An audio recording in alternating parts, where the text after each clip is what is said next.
Tahukah adik-adik bagaimana proses terjadinya petir? Yuk cari tahu jawabannya di video ini. Assalamualaikum warahmatullahi wabarakatuh. Perkenalkan, saya Heriana, guru IPA dari SMP Negeri 3 Cikesal, Kabupaten Serang. Nah, untuk kali ini kita akan bersama-sama belajar tentang konsep listrik statis. Adapun tujuan pembelajarannya antara lain, ini dia.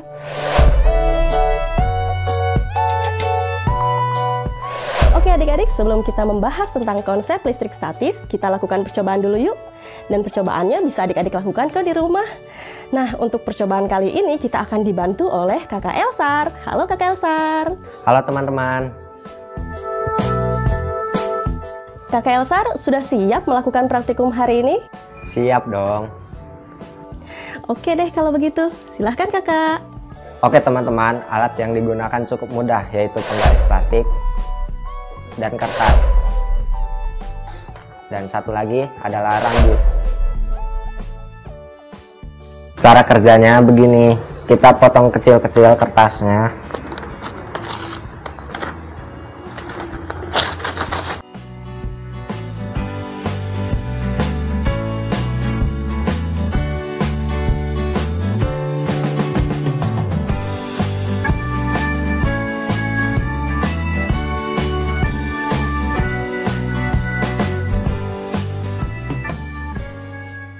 Nah, kalau sudah, kita gosok-gosokkan penggaris ke rambut.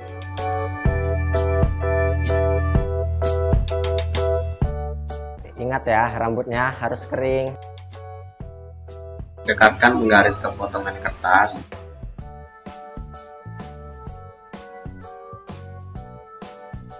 Kertasnya menempel ya pada penggaris. Kenapa ya bisa seperti ini? Kita tanyakan yuk ke Kak Ana. Oke, terima kasih Kakak Elsar sudah membantu percobaan kali ini. Nah adik-adik, bagi yang mau tahu penjelasan tentang praktikum tadi, ini dia penjelasannya. Listrik statis adalah kumpulan muatan listrik dalam jumlah yang tetap atau statis. Listrik statis terjadi akibat adanya ketidakseimbangan muatan listrik di dalam setiap benda. Sampai di sini masih bingung? Begini adik-adik, setiap benda tersusun atas atom-atom. Atom adalah bagian terkecil dari suatu benda yang tidak bisa dibagi-bagi lagi dengan cara biasa. Di dalam atom setiap benda terdapat muatan listrik. Ada 3 jenis muatan listrik, yaitu proton, elektron, dan neutron. Proton bermuatan listrik positif, elektron bermuatan listrik negatif, dan neutron tidak bermuatan alias netral. Menurut teori atom Niels Bohr, atom digambarkan seperti ini. Proton dan neutron selalu berada di inti atom atau bagian dalam atom.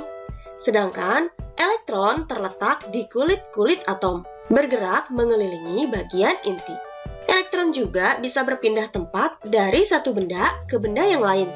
Ingat ya, hanya elektron yang dapat pindah tempat. Sekarang kita kembali ke percobaan yang tadi ya. Penggaris plastik dan rambut sebelum digosok disebut benda netral. Benda netral adalah benda yang muatan positifnya sama dengan muatan negatif, atau jumlah proton sama dengan jumlah elektron. Pada saat penggaris plastik digosok-gosok ke rambut, maka akan ada elektron yang pindah tempat atau loncat. Biasanya, elektron dari rambut akan pindah ke penggaris plastik, sehingga jumlah proton dan elektron penggaris dan rambut sekarang tidak seimbang. Pada rambut, karena elektronnya ada yang berpindah, maka jumlah proton lebih banyak daripada jumlah elektron. Benda yang kelebihan proton disebut benda bermuatan listrik positif.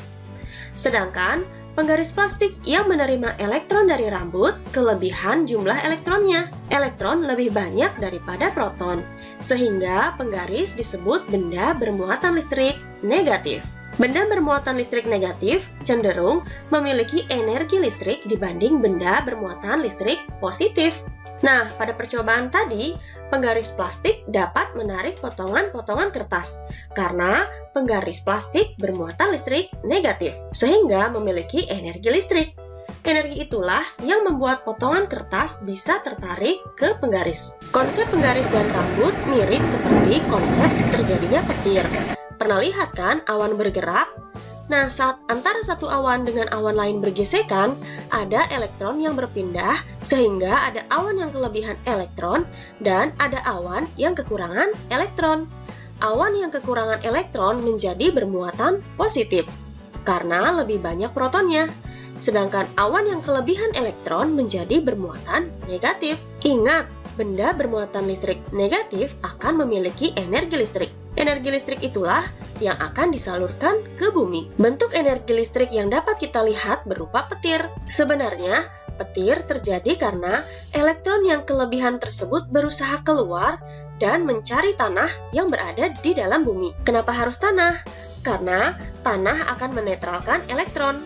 Tetapi untuk mencapai tanah, elektron tersebut akan mencari perantara. Biasanya benda-benda yang tinggi yang menjadi korbannya. Dengan begitu, elektron dapat sampai ke bumi atau tanah. Makanya, kenapa gedung tinggi dilengkapi penangkal petir agar elektron yang jatuh dari awan tidak menyambar langsung ke gedung tersebut. Nah, adik-adik, sekarang kita simpulkan yuk pembelajaran kita kali ini. Yang pertama, listrik statis adalah listrik yang muncul akibat ketidakseimbangan muatan listrik. Yang kedua, benda dikatakan netral jika jumlah proton sama dengan jumlah elektron, atau muatan positifnya akan sama dengan muatan negatif. Yang ketiga, jika benda bermuatan listrik positif jika jumlah proton atau muatan positifnya lebih banyak daripada muatan negatif. Dan yang terakhir, benda dikatakan bermuatan listrik negatif jika jumlah elektron atau muatan negatifnya yang lebih banyak dibandingkan muatan positifnya. Oke adik-adik, sampai di sini video kita kali ini. Semoga bermanfaat ya. Sampai bertemu di video-video selanjutnya. Terima kasih. Assalamualaikum warahmatullahi wabarakatuh.